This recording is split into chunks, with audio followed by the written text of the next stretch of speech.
बिस्मिल्लाहिर्रहमानिर्रहीम। अस्सलाम वालेकुम। हकीकत टीवी साइंस एंड हेल्थ में खुश आमदीद। इस वक्त पूरी दुनिया के हालात बुरी तरह बिगड़े हुए हैं और हर कोई इन हालात में अपना फ्यूचर तलाश कर रहा है। और लोग पेशन गोइयां जानते हैं कि फ्यूचर के अंदर क्या हो रहा है क्या नहीं हो रहा। मरहूम डॉक्टर इसरार से एक दफ़ा किसी ने पूछा कि जो हाथ की लकीरें होती हैं ये इल्म है, कोई एग्जिस्ट करता है, ये बताती है फ्यूचर या कुछ नहीं।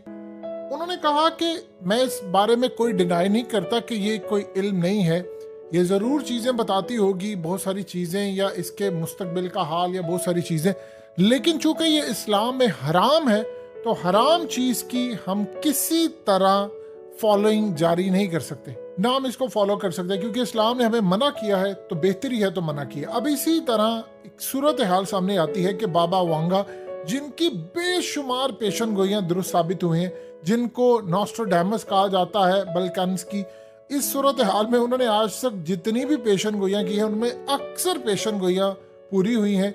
और उन्होंने कहा था कि सोवियत यूनियन टूट जाएगा, डायना की मौत की पेशन गोई की थी। फिर उसके बाद उन्होंने कहा था कि बराक ओबामा प्रेसिडेंट बनेगा, अमेरिका के फॉल और ये तमाम चीज़ें वो सारी की सारी पूरी हुई हैं, कुछ पूरी हो रही हैं।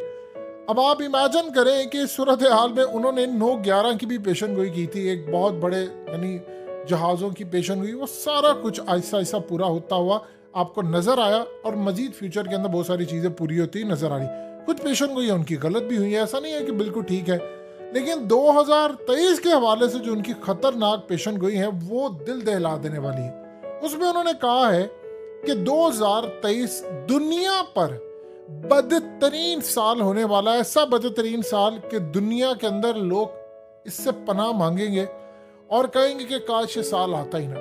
अगर आप एक हदीस को देखें तो हदीस शरीफ में आता है कि हर आने वाला जो वक्त है या जमाना है वो पिछले से बुरा होगा। तो इस सूरत हाल में अगर इसको देखें तो ये आपको चीज ठीक लगती है। बाबा वांगा ने 2023 के बारे में जो पेशन गोइयां की है वो इतनी दर्दनाक है कि आप सुनिए तो आप हैरान होंगे।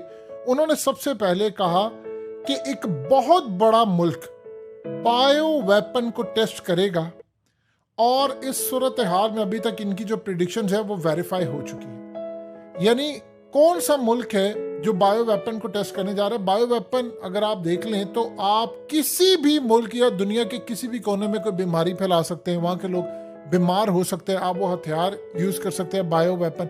उसके बाद वहां के लोग, किसी को कैंसर हो सकता है, लोग खांसती, जुकाम और ये वो तमाम चीजें हो सकती है, यानी पूरे का पूरा मुल्क बीमार पड़ सकता है, हेल्थ इमरजेंसी लग सकती है अस्पतालों में, दुनिया तबाह हो सकती है। उन्होंने कहा कि 2023 में ये होने जा रहा है। उन्होंने नाम नहीं लिया, लेकिन उसके बाद फिर उन्होंने जो अगली पेशन गोई में कहा कि अर्थ का जो ऑर्बिट है वो चेंज होने जा रहा है, और इस सूरत हाल में ये तभी मुमकिन है जब दुनिया पर कोई न्यूक्लियर डिजास्टर हो सकता है, यानी एटमी जंग लग सकती है।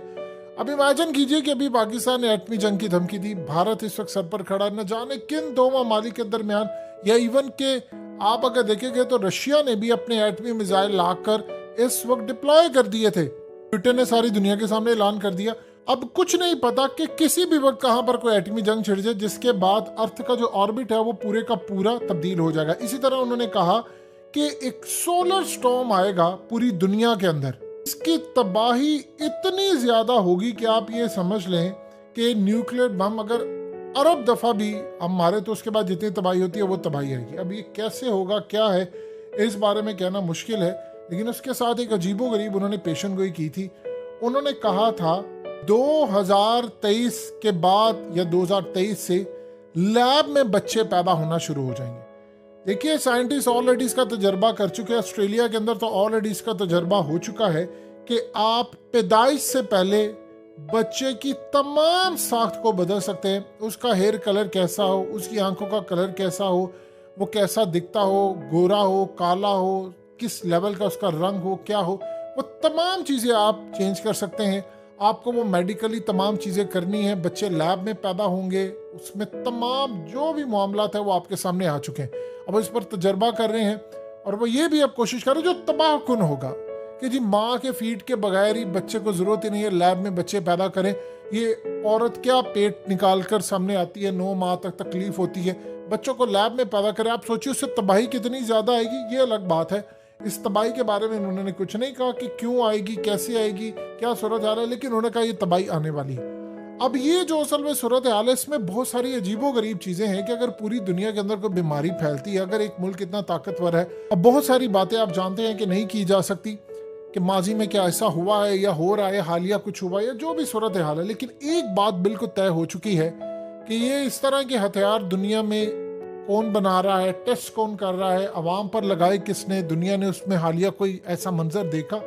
यानी इस सूरत हाल के अंदर बीमारियां फैलाना, बारिशें करना, तूफान लेकर आना। अब पाकिस्तान के अंदर सैलाब की आप हालत देख लें कि जो सैलाब आया है इसके बारे में हम तो भी कुछ कह नहीं रहे कि जी क्लाइमेट चेंज है, वो मौसमी तब्दीली है, जो भी है। हमारा कितना नुकसान हो चुका है कि हम इस वक्त कपास की सारी फसल तबाह कर बैठे हैं। हमारी 120 मिलें बंद हो गई हैं। हमारा पूरे का पूरा डिजास्टर हो गया है। हमें अरबों डॉलर्स चाहिए इनकी रिकवरी के लिए। जमीन हमारी बंजर हो चुकी है। वो जो पानी खड़ा था फसलों पर, वो अभी तक खड़ा हुआ है, वो अभी तक निकला नहीं है और उसके निकलने के चांसेस अगले मई तक भी नहीं है। अगर पानी इतनी देर तक किसी जमीन पर खड़ा रहता है, वो तो जमीन काश के काबिल रहती नहीं है। तो आप यहाँ से अंदाजा लगा लें कि हमारी सूरत हाल क्या हुई है, हमारे मामला कितने खराब हो रहे हैं। अब अगले मरहले पर ये जो लैब वाला केस है, देखिए आपने अगर गौर किया होगा तो सरोगेसी तो पूरी दुनिया के अंदर, इवन के शाहरुख का जो बेटा है, इस तरह बॉलीवुड से हॉलीवुड बहुत सारे लोग अब सरोगेसी के थ्रू बच्चे पैदा करें। मर्द की खुसूसियात ली जाती है, औरत की ली जाती हैं और उसको किसी और माँ के रहम में डाल दिया जाता है। ये तो मामला सामने है। अब उन्होंने इसकी भी चीज़ों को बदलने का फैसला किया है कि आप लैब में जाए। आप जानते हैं कि दुनिया के अंदर एक कारोबार चलता है और पूरी दुनिया के अंदर कई ममालिक है जहाँ पर ये लीगल है। इंडिया के अंदर भी पैसा लगता है कि आप बच्चे को किसी और के पेट में पैदा करवाएं। तो ये सारी दुनिया के अंदर ट्रेंड तो चल रहा है, लेकिन यहाँ पर ऐसा ऐसा पूरी दुनिया को उन्होंने नई चीज दी है कि आपने वो इन्वायरमेंट जो औरत के पेट वाला है वो लैब के अंदर रखना है। लैब में जाएंगे तो लैब में बच्चा पैदा होगा। अब इन मामलात को अगर आप देखते हैं तो ये सिवाय तबाही के, बर्बादी के आपको और कुछ नजर नहीं आता। अगर इन मामलात में आप देखें तो पूरी दुनिया के अंदर तबाही के जो असरात आ रहे हैं वो आपको क्लियरली इंडिकेट करते हैं कि हम मुकम्मल तौर पर एक तबाहशुदा मुल्क की जानिब बढ़े हैं। लेकिन एक बात याद रखिएगा, हदीस शरीफ में जो अल्फाज है कि हर आने वाला जो दौर है वो पिछले दौर से बुरा है। अगर आप इस बात का मुआजना कर ले, आप इस बात का जायजा ले लें, तो ये बात आपको बड़ी क्लियरली नजर आती है कि हालात जिस तेजी से तबाही की तरफ जा रहे हैं वो क्लियरली बताते हैं कि हर दिन गुजरने वाला बेसुकूनी की जानिब आपको लेकर जा रहा है। आप ये देखिए कि हदीस शरीफ में ये बात आ गई है कि पिछला जमाना अच्छा होगा, अगला जमाना बुरा। अगर हम ये कहते हैं कि आज का दौर बुरा है तो आप सोचिए 2022 तो पाकिस्तानियों पर इतना दर्दनाक साल था, इतना दर्दनाक साल था। कारोबार तबाह हुआ, डिप्रेशन, नाउमीदी, यानी जो पॉलिटिकल क्योस है उससे तो आपको लगता है कि पाकिस्तान के 7,65,000 लोग मुल्क छोड़कर चले गए। इमरान खान उनको कोस रहे हैं कि आप क्यों गए, हमें खड़ा रहना है। लेकिन लोग कहते हैं कि खान साहब, जब गरीबी दरवाजे से अंदर आती है तो तमाम चीज़ें, मोहब्बत और ये वो, ये दिफा, ये सारी चीज़ें खिड़की से बाहर चली जाती हैं। तो हमें अपना कमाना है, लोग चले गए हैं। इस सूरत हाल में हर जगह मायूसी है। हकीकत टीवी साइंस एंड हेल्थ की इस वीडियो के नीचे कमेंट ज़रूर कीजिए, अपनी राय का इजहार ज़रूर करें और इस वीडियो को हर जगह शेयर करते हुए चैनल को सब्सक्राइब ज़रूर करें।